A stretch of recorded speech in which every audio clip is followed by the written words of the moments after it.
शुक्रवार 13 जनवरी 2006 अर्जेंटीना के Buenos Aires में बहुत ही गर्म दिन था और शहर के ज़्यादातर लोग छुट्टी पर थे। तो उसी दिन दोपहर को एक अजीबोगरीब मामला सामने आता है, क्योंकि दोपहर को 12:30 बजे स्थानीय पुलिस को एक फ़ोन आता है कि बैंको रियो में डकैती हो रही है। अर्जेंटीना की राजधानी के एक शांत और समृद्ध पड़ोस में स्थित प्रतिष्ठित बैंक की तिजोरियों में बहुत सारा पैसा छिपा हुआ था।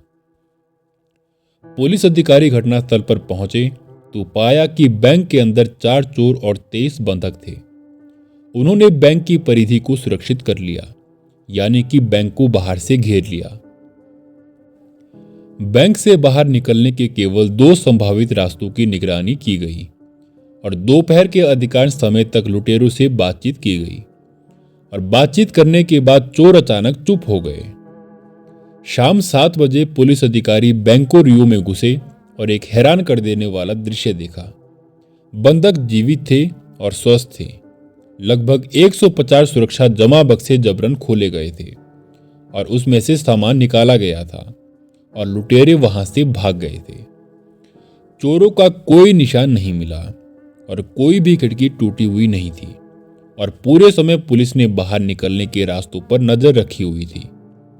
ये चोर सदी की डकैती के रूप में जाने जाने वाली घटना को कैसे अंजाम दे गए? वे 100 से अधिक पुलिस अधिकारियों की सतर्क निगरानी के बीच कैसे गायब हो गए? हमने ये पता लगाने के लिए इस कुख्यात अर्जेंटीना बैंक डकैती की गहराइयों से जांच की। बैंको रियो, जिसे अब बैंको सैंटेंडर रियो के रूप में जाना जाता है, अर्जेंटीना के प्रमुख वित्तीय संसाधनों में से एक था, जिसकी शाखाएं पूरे देश में थी। इसकी एक शाखा ब्यूनस आयर्स के उत्तरी उपनगरों में सैन एसिड्रो के शांत और समृद्ध पड़ोस में बसी हुई थी। खैर, पड़ोस में अब 2 गोल्फ कोर्स, एक नौकायन क्लब और एक जॉकी क्लब है। 2006 में अर्जेंटीना पहले से ही कुख्यात बैंक डकैतियों से गुजर रहा था। वास्तव में कुछ साल पहले हुई एक डकैती ने देश को झकझोर कर रख दिया था। उस समय पर लुटेरों ने बंधक को ढाल बनाकर बैंक से भागने की कोशिश की और पुलिस ने गोलीबारी की, जिसमें एक लुटेरा मारा गया, लेकिन 2 निर्दोष बंधक भी मारे गए। पूरे बैंक डकैती को घटनास्थल पर मौजूद कई समाचार कैमरों के माध्यम से लाइव टीवी पर भी दिखाया गया था। अधिकांश अर्जेंटीना वासियों ने डकैती और हत्याओं दोनों को वास्तविक समय में घटित होते हुए देखा था।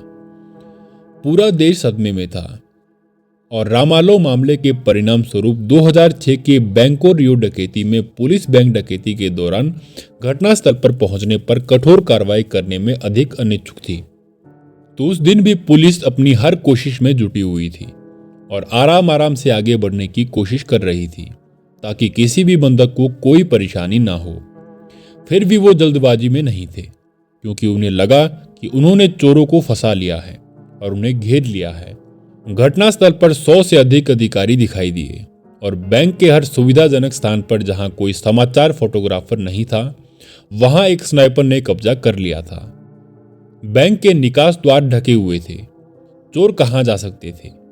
अंदर मौजूद लुटेरों में से एक, जिसने कई बेहतरीन अर्जेंटीना नामों को दरकिनार करके खुद को वाल्टर का नाम दिया था, पुलिस के साथ बंधकों की रिहाई के लिए वो बातचीत कर रहा था। चोरों ने बैंक के सुरक्षा गार्ड को बिना किसी नुकसान के दरवाजे से बाहर जाने दिया और फिर एक युवक को, फिर एक युवती को भी। ऐसा लग रहा था कि सब कुछ ठीक चल रहा है और लुटेरे पुलिस के साथ खेल खेल रहे हैं। वाल्टर, जिसे ग्रे सूट वाला आदमी का उपनाम दिया गया था, अपनी स्थिति की गंभीरता को देखते हुए अजीब तरह से खुश लग रहा था। वो और दूसरे चोर बंधकों के साथ अच्छा व्यवहार कर रहे थे। बाद में लगभग 3:30 बजे वाल्टर ने पुलिस को शिकायत करने के लिए कॉल किया। शेष 23 बंधक भूखे थे और उन्हें कुछ पिज्जा चाहिए था। तो इस कॉल के बाद लाइन चुप हो गई। बैंको रियो के अंदर क्या हो रहा था, ये किसी को भी पता नहीं था। अंत में विशेष बल लाइन में लग गए और एक अविश्वसनीय स्थिति का पता लगाने के लिए अंदर घुस गए। 23 बंधकों को 3 अलग अलग मंजिलों पर रखा गया था और बंद कर दिया गया था लॉबी में। चोरों का कहीं पता नहीं चला। पुलिस ने यह देखने के लिए दोबारा जांच की कि वो कहीं बंधकों के बीच तो छुपे हुए नहीं हैं, लेकिन उन्होंने पाया कि वो वहां पर भी नहीं थे। जब वो बेसमेंट में घुसे तो उन्हें एहसास हुआ कि चोर वास्तव में क्या चाहते थे। चोरों ने बैंक से नकदी क्यों नहीं चुराई? खैर, उस समय अधिकांश अर्जेंटीना वासी देश की बैंकिंग प्रणाली पर बहुत अविश्वास करते थे। अर्जेंटीना में 2001 के आर्थिक संकट के दौरान बैंकिंग प्रणाली ध्वस्त हो गई थी। अर्जेंटीना के लोगों ने तय किया कि बैंकों का इस्तेमाल सिर्फ अपने सुरक्षित जमा बॉक्स के लिए करेंगे, जिसे संकट की स्थिति में मिटाया नहीं जा सकता। इन सुरक्षित बक्सों में अर्जेंटीना के लोगों ने अपनी नकदी और गहने और दूसरी कीमती चीजों को रखा, जिन्हें वो किसी आपात स्थिति में वापस ले सकते थे।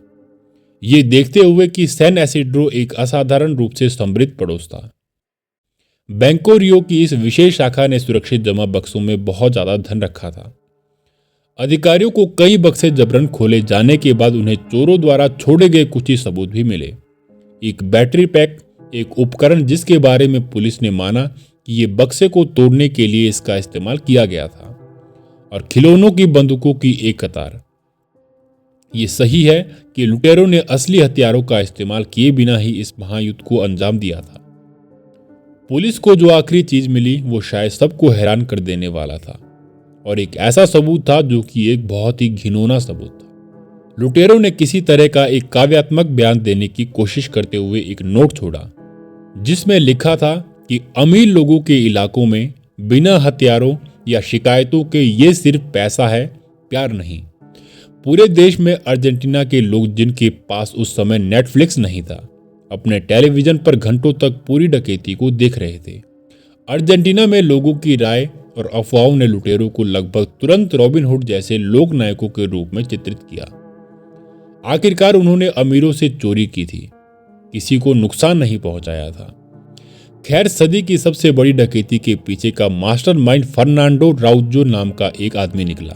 तो एक दिन जब अराउजो कुछ बॉन्ग पीकर अपने एक प्यारे दोस्त से बात कर रहा था, तो उसने एक बात सोची कि क्या होगा अगर लुटेरों को कभी भागना ही ना पड़े, और क्या होगा अगर इसके बजाय वो एक छेद से गायब हो जाए।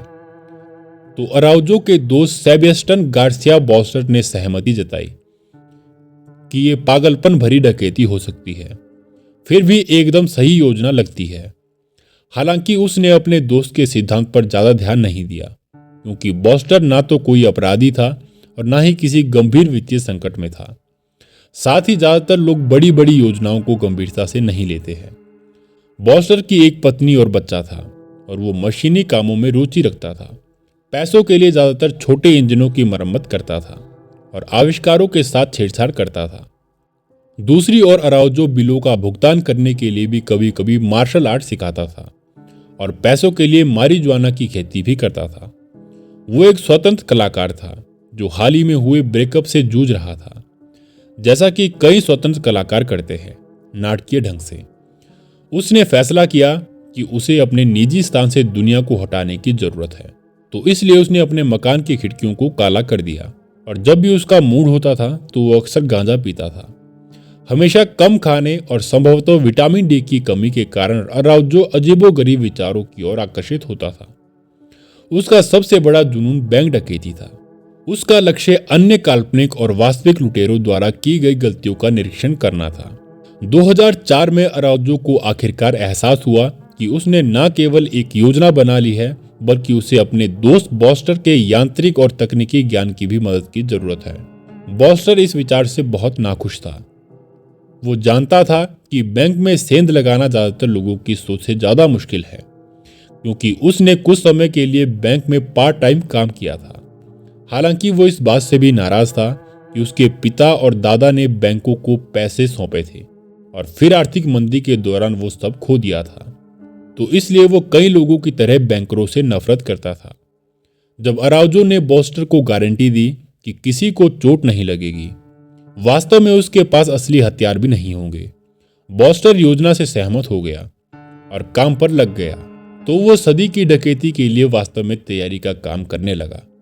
तो उन्होंने अपना प्लान रेडी कर लिया था, और लुटेरे बैंक के करीब से गुजरने वाले एक बैंक में घुसते हैं और फिर बैंक से जुड़ने वाली एक सुरंग खोदते हैं। हालांकि बैंक के रात के अलार्म सिस्टम को बाईपास करना एक बहुत बड़ी चुनौती थी, जो एक छेद खोदने से कई ज्यादा मुश्किल है। चोर दिन के समय बैंक के बेसमेंट में सेफ डिपॉजिट बॉक्स को लूटते थे जब अलार्म सेट नहीं होता था, बेसमेंट में चल रही असली बैंक डकैती को छुपाने के लिए ऊपर की मंजिल पर एक नकली बैंक डकैती का नाटक करना। कुछ लोग कहते हैं कि ये इतना पागलपन भरा है कि ये काम कर सकता है। फिर दोनों ने अनुभवी चोरों, फाइनेंसरों और बेमेल लोगों के एक दल को इकट्ठा करना शुरू कर दिया, जिनकी उन्हें इस काम को अंजाम देने के लिए जरूरत पड़ी। बॉस्टर को बैंक में घुसने का एक तरीका निकालना था। सुरंग खोदने में बहुत समय और ऊर्जा खर्च करनी थी और तिजोरी खोलने का भी एक तरीका खोजना था ताकि वो ऊपर से ना सुनाई दे।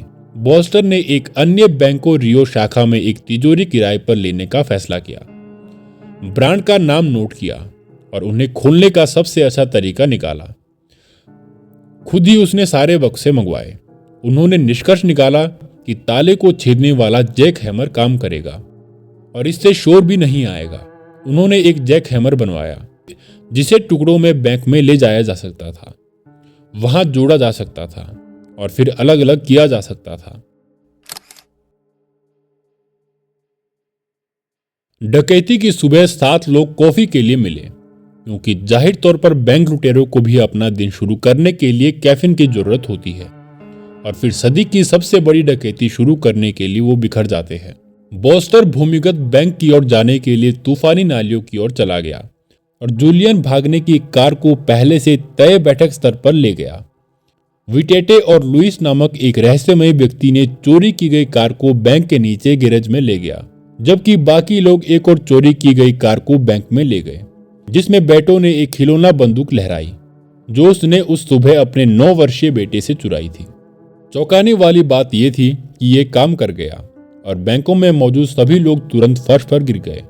तो अराउजो ने बैंक के बाहर एक और चोरी की गई कार जानबूझकर छोड़ दी ताकि ये भागने वाली गाड़ी लगे, ताकि पुलिस को लगे कि उन्हें लुटेरों को भागने की योजना मिल गई है।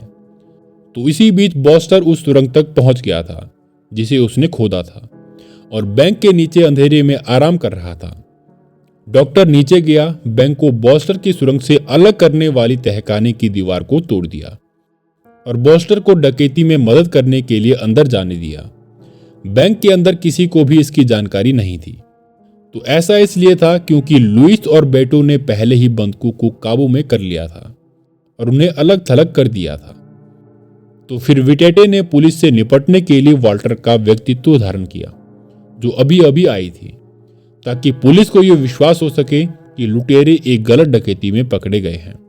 अराउजो की योजना कुछ हद तक शानदार थी। चोर मूल रूप से तहखाने में हो रही अदृश्य डकैती को छिपाने के लिए ऊपर की मंजिल पर दिखाई देने वाली असफल बैंक डकैती का मंथन कर रहे थे। विटेटे ने पुलिस को यह सोचने पर मजबूर कर दिया कि चोर बंदूकों को छोड़ रहे हैं। पूरे दल को बताया गया था कि उनके पास अंदर जाने और बाहर निकलने के लिए 2 घंटे हैं। बॉस्टर ने 20 मिनट में अपने जैक हैमर जैसे उपकरण को इकट्ठा किया और सेफ डिपॉजिट बॉक्स खोलने में 1 और 1.5 घंटा बिताया। विटेटे को अराउजो से नीचे आने का संकेत मिलने के बाद उसने पुलिस को पिज्जा ऑर्डर करने के लिए कहा और फिर नीचे बेसमेंट में जाकर बंदूकों से कहा कि अगर वो हिले तो उन्हें मार दिया जाएगा। बेटो और विटेटे ने बॉस्टर को कीमती सामान बैग में भरने में मदद की। जब पुलिस अधिकारियों ने आखिरकार बैंक पर धावा बोला तो लुटेरे पहले से ही अपने घर पर थे और लाइव टीवी पर रिपोर्ट देख रहे थे, जबकि आखिरकार वो अपने लंबे समय से प्रतीक्षित पिज्जा खा रहे थे। बॉस्टर समूह के सबसे चतुर लोगों में से एक था और उसने सोचा था कि क्रेडिट कार्ड सबसे बेकार होंगे क्योंकि उन्हें रद्द किया जा सकता है। तो आखिरकार आपके दिमाग में एक प्रश्न आ रहा होगा कि अगर लुटेरे बच निकले तो हम इस अपराध में शामिल सभी लोगों के नाम और कहानियां कैसे जान सकते हैं। खैर, जैसा कि जीवन में आमतौर पर होता है, यहाँ तक कि सबसे सावधानी से सोची गई योजना भी एक मूर्खतापूर्ण अहंकारी गलती से विफल हो सकती है। जब बेटो पैसे लेकर घर आया तो उसने अपनी पत्नी एलिसिया से कहा कि उसने और उसके दोस्त ने बैंको रियो को लूट लिया है, ये देखते हुए कि बेटो ने एलिसिया को अक्सर धोखा देने की आदत थी। इस जानकारी का इतनी आसानी से खुलासा करना शायद सबसे अच्छा विचार नहीं था। जब घर से कुछ कीमती सामान गायब हो गया तो बेटो और एलिसिया के बीच बहुत बड़ा झगड़ा हुआ, जिसके कारण पूरी चोरी का खुलासा हुआ। तो निश्चित रूप से 5 सप्ताह के बाद बेटो को पुलिस ने अपनी मालकिन के साथ गाड़ी चलाते समय रोक लिया, जाहिर है एलिसिया ने उन्हें डकैती की पूरी कहानी बताई थी। सारे चोरों को पुलिस ने पहचान लिया और उन्हें पकड़ लिया, क्योंकि उसने उन्हें अपने गैरेज से भागने वाली वैन पर काम करते हुए देखा था। सभी लोगों पर मुकदमा चला और उन्हें जेल भेज दिया गया।